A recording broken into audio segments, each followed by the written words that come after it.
도함수의 활용 17번에서 20번 문제입니다. 17번 문제 그림과 같이 y가 0보다 큰 쪽에 있는 부분에서 곡선과 x축의 평행한 직선 L이 만나는 두 점을 PQ라고 할 때 삼각형 POQ의 넓이 최대값을 구하는 문제입니다. 자, 우선 L이라는 직선의 방정식을 한번 지정을 해보겠습니다.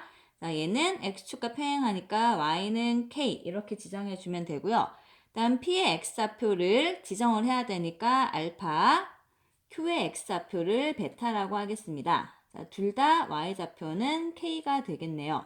자, 지금 필요한 게 삼각형 POQ의 넓이입니다. 그럼 삼각형 POQ의 넓이를 한번 표현을 해보면 삼각형 넓이는 2분의 1 곱하기 밑변을 PQ로 보면 되겠네요. 곱하기 높이. 자, 높이는 5에서 PQ의 연장선의 수선을 내리면 K가 바로 높이가 됩니다.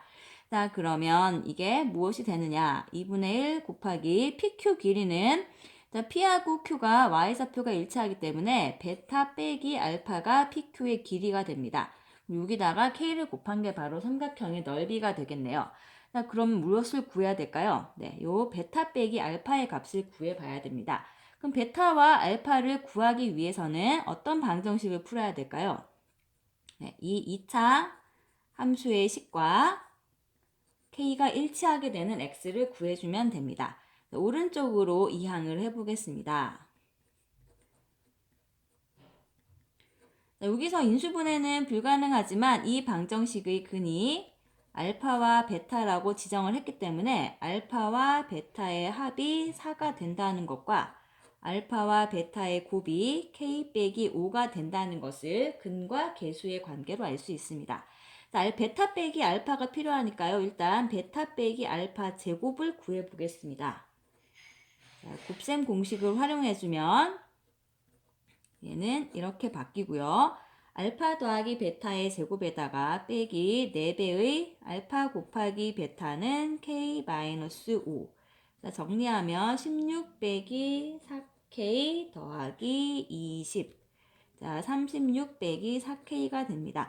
그럼 다시 삼각형 POQ 넓이를 여기 적어볼게요. POQ 넓이는 2분의 1 곱하기 자 베타 빼기 알파 제곱이 36 빼기 4K가 나왔기 때문에 베타 빼기 알파는 여기 근호가 있어야 됩니다.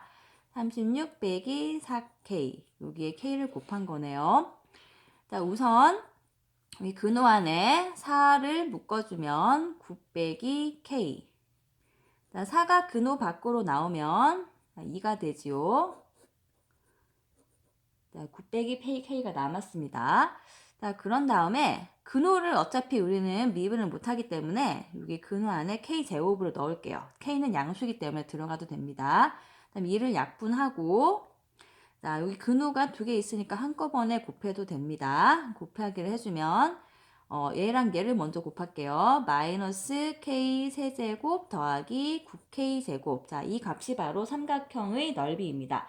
그럼 넓이의 최대값을 구하기 위해서는 이 식을 FK로 지정할 게 아니라 여기 근호 안에 있는 식을 FK라고 지정을 해서 근호 안이 최대가 되면 넓이도 최대가 된다는 것을 이용하도록 하겠습니다. 최대값을 구하기 위해서는 F를 미분을 해보고요. 자, 이것을 인수분해를 합니다. 자, 미분해서 0되는 지점이 0과 6 두 군데가 되었네요. 이번에는 최고차한 개수가 양수가 아니라 음수죠. 음수면은 오른쪽 아래에서 그래프가 끝이 나야 됩니다. 그럼 x가 0보다 큰 부분이죠. 지금 x좌표가 네, 두 개 이런 관계가 있지만 둘 다 양수 쪽에 있습니다.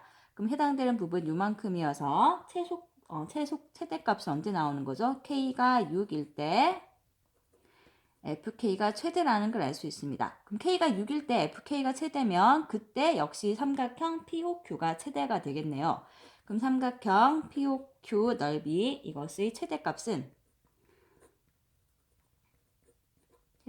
K가 6일 때 값. 자, 6일 때 값은 어디에 넣는 게 좋을까요? 네, 첫 번째 식에 넣는 게 아마 좋을 겁니다. 2분의 1 곱하기 근호 안에 36 빼기 24 곱하기 k가 6이죠. 그럼 계산을 해보면 자 여기서 3이 나오고 곱하기 자 근호 안에 얼마가 남죠? 12가 남습니다. 그럼 3 곱하기 자 12는 2 루트 3 정리하면 6 루트 3이라는 답이 나오게 됩니다.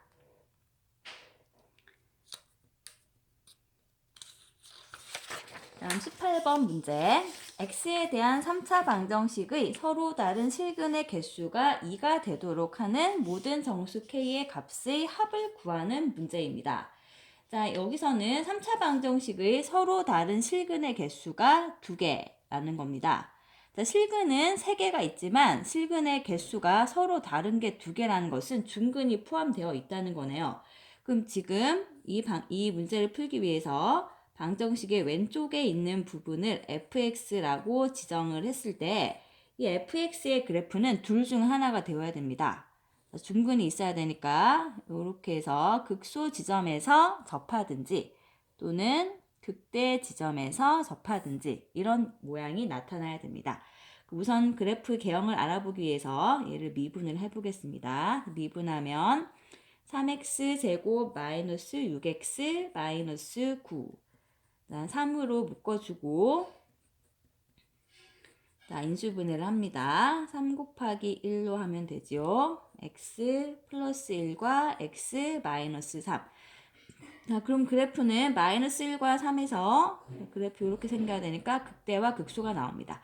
그럼 좀 전에 그린 것처럼 둘 중에 하나의 그림이 나와야 되기 때문에 첫 번째 f-1이 0이 되든지 또는 두 번째로 f3이 0이 나오든지 둘 중에 하나가 성립해야 됩니다. 자, 첫 번째 상황 f-1이 0인 경우를 해봅시다. f에 마이너스 1을 넣어주면 마이너스 1, 마이너스 3, 플러스 9, 플러스 k. 자, 이게 0이 나오려면 여기가 5가 되네요. 5 더하기 k는 0. 자, 첫 번째 경우에는 k 값이 마이너스 5가 나왔습니다. 자, 두 번째 경우 f3이 0인 경우에는 f3을 구해봅시다. 3의 세제곱에다가 3 곱하기 3제곱 27. 또 대입을 하고요. k가 0. 27이 하나씩 없어져서 이번에는 k가 27이다 라는 게 나옵니다. 그럼 가능한 k 값은 두 개가 나왔고요. 두 개의 값 마이너스 5와 27을 더하면 22라는 답이 나오게 됩니다.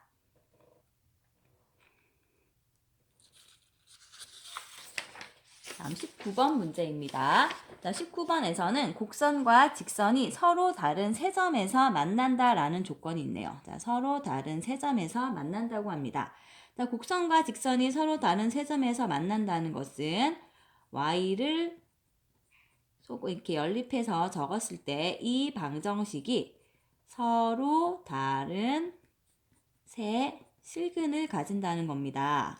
자, 이것이 서로 다른 세 실근을 가지면 자, 이 3x만 왼쪽으로 이항을 해보겠습니다. x세제곱 마이너스 2분의 3x제곱 마이너스 6x는 a. 자, 이것도 역시 서로 다른 세 실근을 가진다는 걸 알 수 있습니다. 그럼 이렇게 두 개가 똑같은 방정식이죠. 이렇게 두 부분 나누어졌는데요. 얘가 서로 다른 세 실근을 가진다는 것은 fx를 왼쪽에 있는 식으로 지정해주고 이것과 y는 a 이렇게 두 개가 서로 다른 세 교점을 가진다는 겁니다. 자, 실근의 개수와 교점의 개수는 일치한다는 것을 이용해야 되는 문제입니다.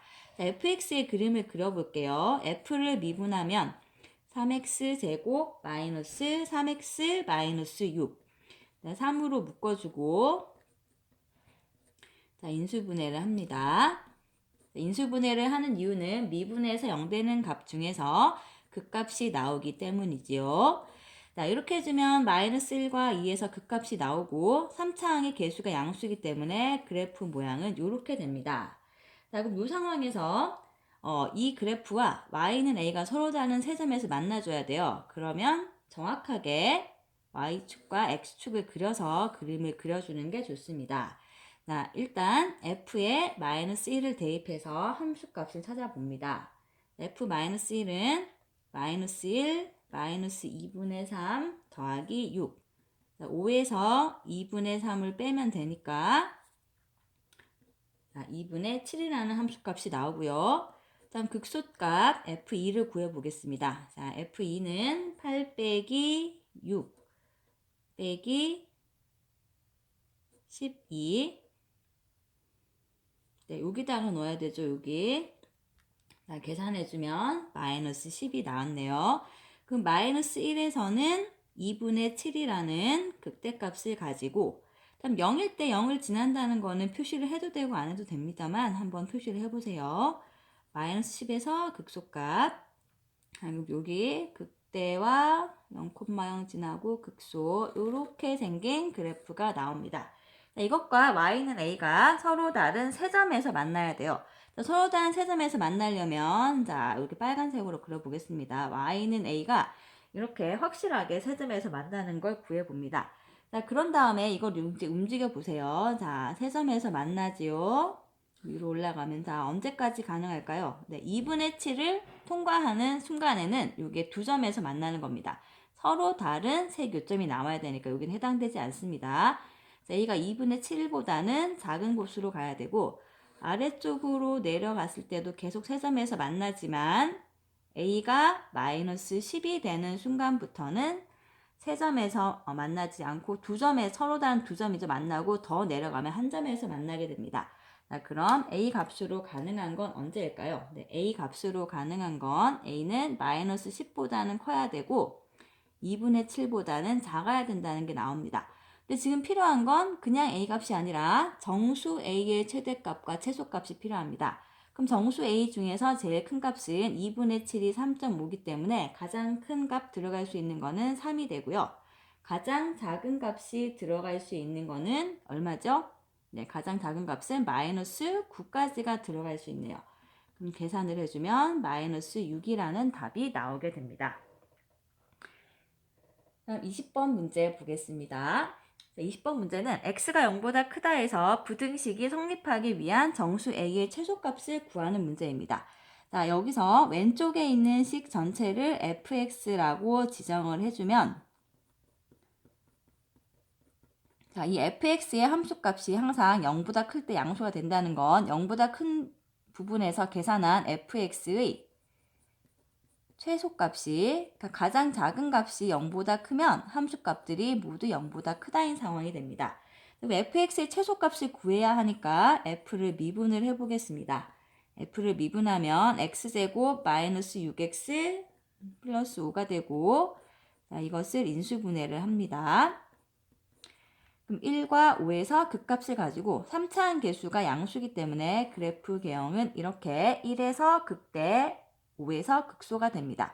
자, x가 0보다 큰 부분이 지금 필요합니다. x가 0보다 큰 부분은 용이 여기 어디쯤 있겠죠. 0보다 큰 부분에서는 자, 요만큼이 해당이 될 텐데요. 자, 언제가 제일 작은 값이 나올까요? 네, 0에서도 나올 수 있고 5에서도 나올 수 있습니다. 자, 그렇기 때문에 안전하게 하기 위해서는 0에서의 함수값도 0보다 커야 되고요. 5에서의 함수값, 둘 중 최소값이 누군지 모릅니다. 물론 F0은 최소값이 되지 않을 수도 있지만 얘도 역시 0보다 크다를 따져야 될 수도 있습니다. 근데 대신 예외적으로 0에서의 함수값은 0이 되어도 상관은 없습니다만 일단 두 개의 함수값을 비교한 후에 결정을 해주면 됩니다. 자, F0은 계산하면 A가 되고요. F5는 좀 복잡하네요. 3분의 125 빼기 75 더하기 25에다가 A를 더한 값입니다. 이렇게 두 개가 마이너스 50이 되니까 A 마이너스 3분의 25. 자, A보다는 A 마이너스 3분의 25가 작으니까 얘가 최소값이죠. 그럼 최소값이 0보다 크다가 되네요. 그럼 A가 3분의 25보다 크면 되고, 자, 3분의 25는 8점 얼마가 되죠? 8점 얼마 이렇게 되니까 가장 이렇게 성립하게 하는 A의 최소값은 8점 얼마보다 큰 가장 작은 값은 9라는 걸 알 수가 있습니다.